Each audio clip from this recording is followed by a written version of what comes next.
Assalamualaikum warahmatullahi wabarakatuh. Kita teruskan PDPR kita hari ini dengan mata pelajaran Tafsir Al-Quran dan Hadis bagi darjah 6. Tajuk yang akan kita bincangkan hari ini adalah Pelajaran 3, Saksi di Hari Akhirat. Murid-murid boleh rujuk kitab tafsir dan buka muka surat 9.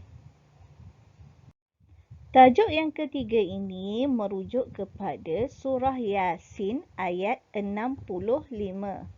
Okey, surah Yasin ini adalah surah yang ke-36 diturunkan di Mekah dan mengandungi 83 ayat. Hari ini kita akan rujuk surah Yasin ayat 65. Ayatnya berbunyi, A'udzubillahi minasyaitonirrajim. اليوم نختم على أفواههم وتكلمنا أيديهم وتشهد أرجلهم بما كانوا يكسبون. Baiklah murid-murid, sekarang kita akan perhatikan satu-satu makna perkataan surah Yasin ayat 65. Okey, perkataan al-yauma, pada hari itu. Nakhtimu, kami meteraikan. Ala afwahihim, mulut mereka. Wa tukallimuna, dan memberitahu kami. Aidihim, tangan-tangan mereka. Wa tashhadu, dan menjadi saksi. Arjuluhum, kaki-kaki mereka. Bima kanu, tentang apa yang telah. Yaksibun, mereka usahakan. Baiklah murid-murid, daripada ayat 65 surah Yasin ini dapatlah kita fahami artinya, iaitu pada waktu itu kami meteraikan mulut mereka sejurus dan memberi peluang kepada tangan-tangan mereka memberitahu kami kesalahan masing-masing, dan kaki mereka pula menjadi saksi tentang apa yang mereka telah usahakan. Ini bermaksud yang digambarkan dalam ayat ini ialah bahawa pada hari akhirat nanti ataupun pada hari kiamat nanti, mulut kita tidak boleh lagi berbicara, tidak lagi boleh berhujah, tidak lagi boleh berdolak dalih tentang apa yang kita lakukan di dunia. Tetapi tangan yang akan berbicara, manakala kaki pula akan menjadi saksi kepada pernyataan tangan tadi. Baiklah murid-murid, sekarang kita ada persoalan. Berdasarkan ayat daripada surah Yasin ayat 65 tadi, mengapa pada hari kiamat anggota yang berkata itu adalah tangan, manakala yang memberi penyaksian pula adalah kaki? Mengapa? Okey, jawapannya ialah kebanyakan perbuatan dan perlakuan, sama ada perlakuan baik atau buruk, pada kebiasaannya dilakukan oleh tangan.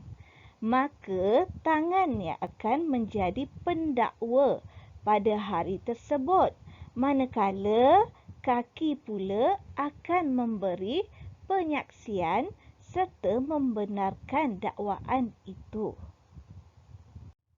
Baik, persoalan yang kedua. Bagaimana tangan boleh berbicara padahal yang berbicara di dunia ini adalah anggota mulut? Yang ini kita sedia maklum bahawa kita bercakap ataupun berbicara menggunakan mulut, anggota mulut. Tetapi mengapa di akhirat nanti mulut ini tidak boleh berbicara? Tangan pula yang akan berbicara.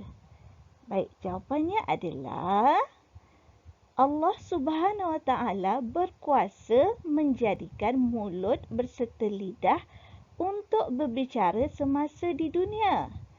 Padahal anggota itu hanyalah terbentuk daripada daging dan darah.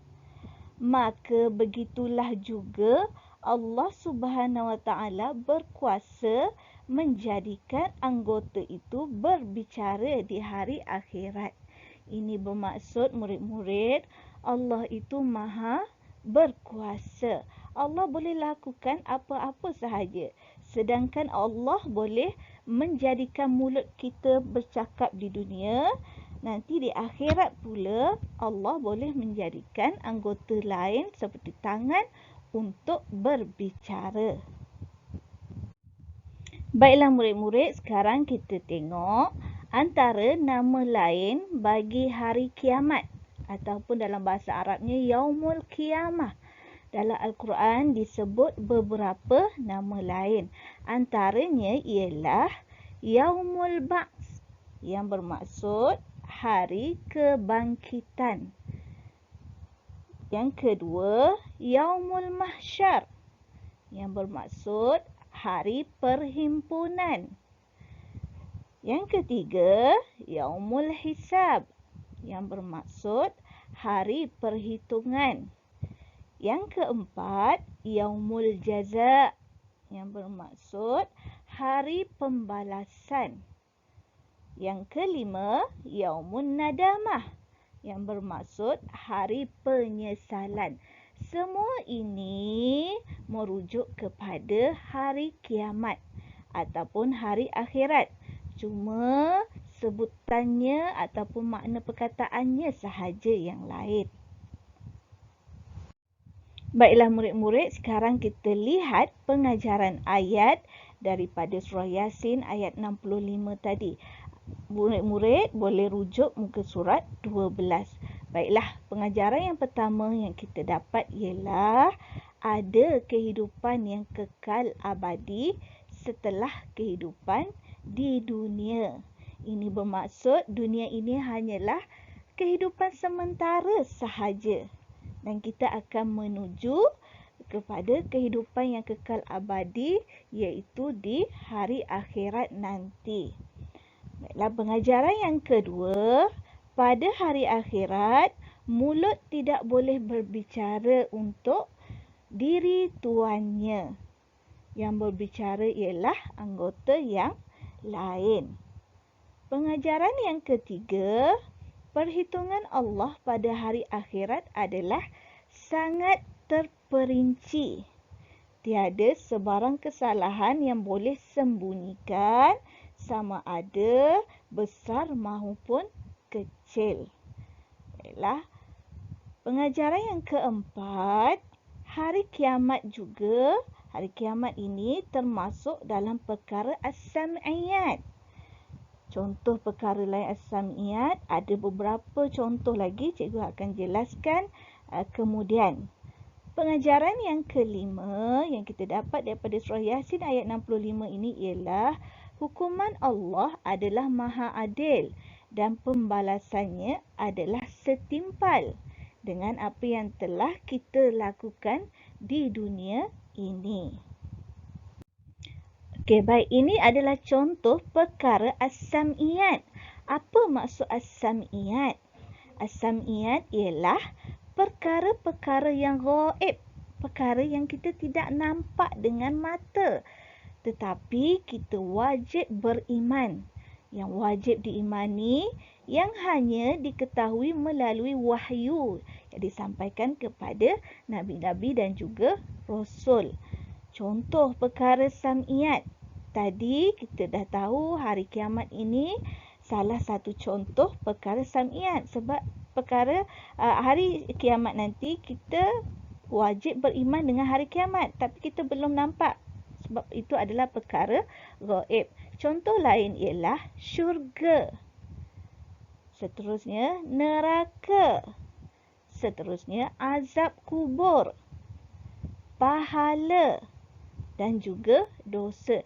Dan banyak lagi contoh-contoh yang lain, antaranya malaikat, titian sirat, mizan dan sebagainya.